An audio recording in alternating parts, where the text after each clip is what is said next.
से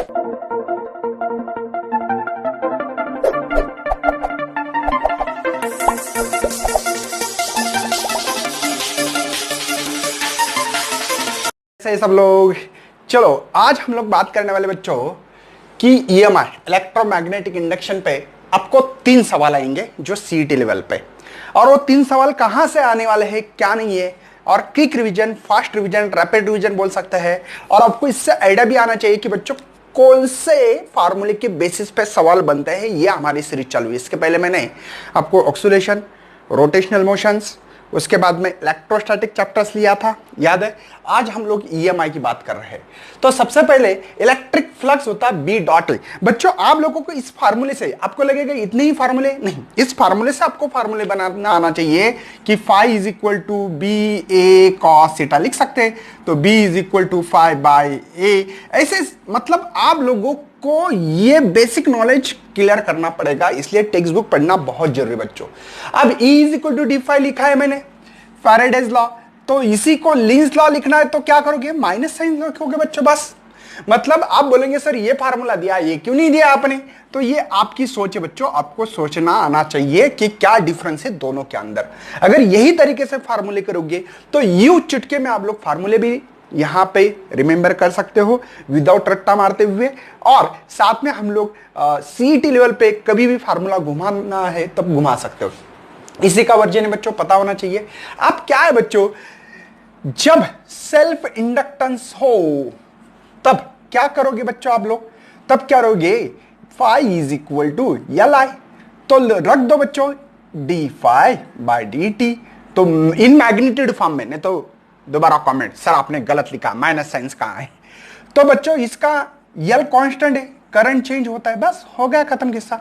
इसी के जगह पे बच्चों म्यूचुअल इंडक्टेंस, तो क्या करोगे बच्चों, तो कुछ नहीं, E is equal to M D I by D T, खत्म किस्सा बच्चों, कुछ नहीं है, सिंपल सी बात है। ये फार्मूले लर्न करने की जरूरत ही नहीं है, ठीक है। तो एक सवाल बनेगा आपका ईएमएफ के रिलेशन में।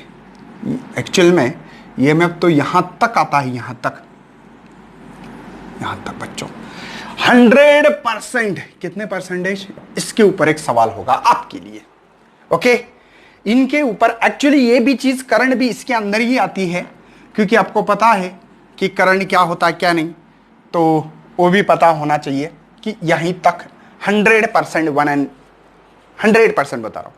उसके बाद में बच्चों आप लोगों को यहां पे इंडक्टिव रिएक्टेंस जो होता है, रिएक्टेंस क्या होता है पता होना चाहिए। रिएक्टेंस होता है बच्चों कैपेसिटर, इंडक्टर एंड रेजिस्टेंस है। जो करंट को अपोज होता है वो होता है रिएक्टेंस, जैसे रेजिस्टेंस वैसे रिएक्टेंस, ठीक है।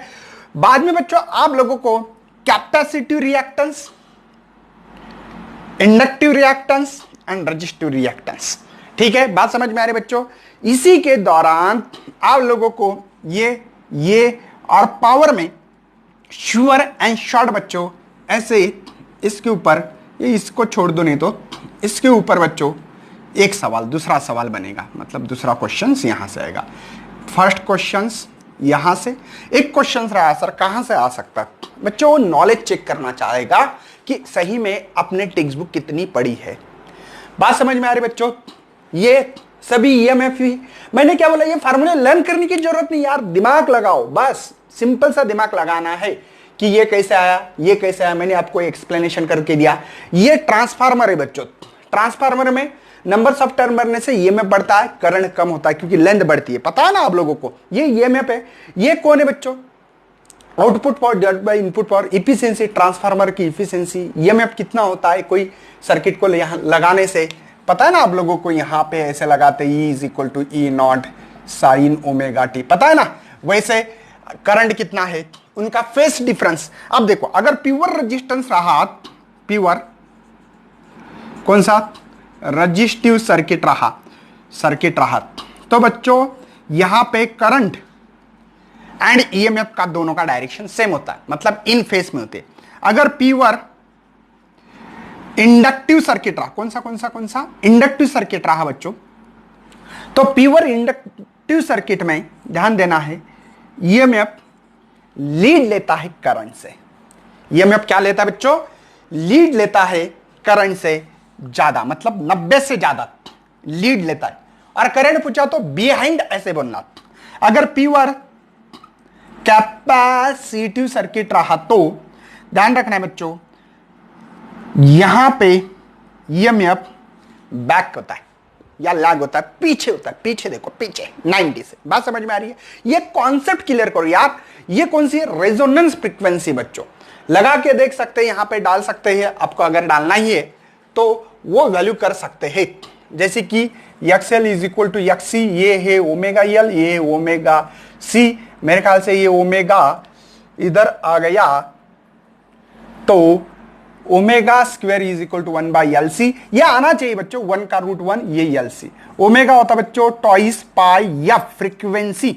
हमने न्यू लिखा है, F लिखो, कोई प्रॉब्लम नहीं है। नहीं तो बोलेंगे सर ऐसे कैसे लिखते हो? F इज इक्वल टू आपको मिल रहा है बच्चों twice pi root of LC। ये रेजोनेंस फ्रीक्वेंसी है जहां एम्पलीट्यूड मैक्सिमम होता है, पता है ना? ये इंपीडेंस है, इंपीडेंस। अब इसमें क्या हो जाता है, इसमें बहुत सारे बच्चे गड़बड़ाते हैं मेरे ख्याल से, ठीक है। और ये भी पावर, एवरेज पावर, अगर LCR सर्किट हो तो क्या ERMS IRMS कॉस पाई। अगर हमारा यहां पे अगर LCR सर्किट ना हो, LCR सर्किट ना हो, तब यही पावर जो एवरेज निकालते ERMS, ठीक है, IRMS। सिंपल, मतलब कॉस पाई नहीं आएगा, फेस डिफरेंस नहीं आएगा बच्चों। ये बात समझ में आ रही है? ये इंपीडेंस है, इसी के अलग अलग फॉर्म निकाल सकते हैं, ठीक है। E इज इक्वल टू झड़ आई, है ना? तो झड़ ये इंपीडेंस है बच्चों। तो ये झड़ जो है, कभी कभी ऐसा होता है कि XC नहीं होता है तो क्या सर्किट होगा? जब XL इज इक्वल टू 0, ये नहीं रहा तो एब्सेंट रहा तो क्या होता है? तो ऐसे ये क्वेश्चन आना चाहिए। ये करंट डिस्प्लेसमेंट कैसे निकालते हैं, ये इसके लिए फार्मूला है बच्चों। तो आप लोग अगर थोड़ा टेक्निकली पढ़ाई करोगे, मतलब पूरा चैप्टर पढ़ना और गेन करना दोनों में डिफरेंस है बच्चों। गेन अलग चीज है, पढ़ना मजबूरी के लिए पढ़ रहे नहीं। हमने गेन क्या किया है तो ये गेन करना चाहिए, उसके बाद ये गेन करना चाहिए। इसके ऊपर सवाल, और एक सवाल कैसे बनेगा बच्चों इसके ऊपर? प्योर लॉजिकली होगा। वो देखेंगे कि सही में आपने बोर्ड की बुक्स कितने डेप्थ से पढ़ी है, कितना गेन किया है नॉलेज, ठीक है। फार्मूले बेसिस पे 2 क्वेश्चन है, 100% है बच्चों। ध्यान रखना है कि इसके ऊपर सवाल बनेगा। कोई भी क्वेश्चन पेपर उठाओ और मुझे बताओ सर इसके ऊपर सवाल नहीं है बोल के। अब कुछ बच्चे पूछते 2012 के पहले के सवाल। अब वो ओल्ड सिलेबस था, ओल्ड सिलेबस का कैलकुलेशन कुछ अलग थे बच्चों। पहले थेरोटिकली नियर अबाउटली 45% थेरोटिकली चैप्टर के ऊपर सवाल रहते थे। अभी मैक्सिमम 40%, मतलब सॉरी 40 क्वेश्चन तो 40 या 35 के ऊपर ही क्वेश्चंस ऐसे होते हैं नियर अबाउटली कि वो न्यूमेरिकल बेसिस होते हैं, फार्मूला बेसिस होते हैं। तो इस फार्मूले के ऊपर एक सवाल, इस फार्मूले के ऊपर एक सवाल, एक सवाल आपका लॉजिक बेस पे।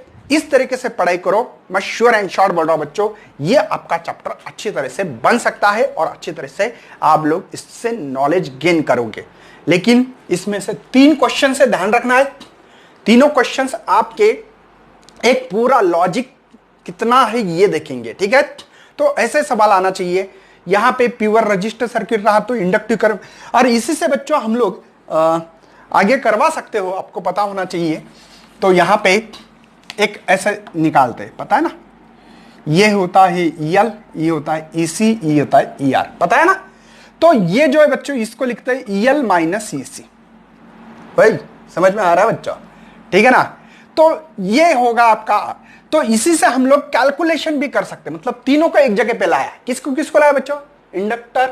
Inductor, capacitor and resistance. तो इसी से भी हम लोग पावर कैसे निकालना है LCR सर्किट में। हाँ, और एक सवाल है बच्चों LC ऑक्सीलेटर बोल के, उसके ऊपर भी इलेक्ट्रोस्टैटिक एनर्जी मैग्नेटिक में कन्वर्ट, मैग्नेटिक टू इलेक्ट्रोस्टैटिक, मतलब ये कन्वर्जन कैसे होता है, तो कैसे ऑक्सीलेशन हो रहा है, तो one energy to the another energy. इस तरीके से आप लोगों को यहां पे सवाल आना बहुत जरूरी है बच्चों, अदरवाइज बहुत सारे बच्चे इसमें फंस जाते हैं। तो ये जो सवाल अगर आपके बन गए तो आपकी बात बन जाएगी। फिर ये कैपेसिटर होता है, पता है ना आपको, और यहां पे इंडक्टर लगाते हैं ऐसे ऐसे ऐसे।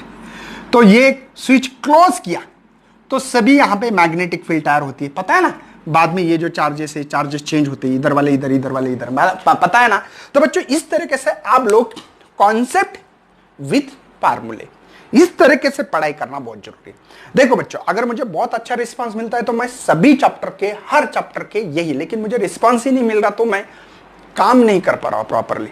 अगर काम करना है, बहुत डेफली करना चाहते हो तो ज्यादा शेयर करो वीडियो को, लाइक करना है, न्यू बच्चे तो सब्सक्राइब करना मत भूलिए। और हमने ऐसे न्यू बच्चे के लिए, जो न्यू बच्चे आगे 12th में, 11 में प्रमोट होकर 12th में जो आगे, उनके लिए सिलेबस स्टार्ट किया है। रोटेशनल डायनामिक्स पूरा चैप्टर कवर किया है, ऑक्सीलेशन पूरा कवर कर दिया। अब हमने सुपर पोजिशंस ऑफ योग, इस चैप्टर को मैंने स्टार्ट किया। तो सभी बच्चों ज्यादा से ज्यादा मुझे रिस्पॉन्स देना चाहिए ताकि मुझे भी एनर्जी मिले। एनर्जी बच्चों सब्सक्रिप्शन, लाइक, शेयरिंग के ऊपर होती है depend. So thanks for watching this video and best luck for your study.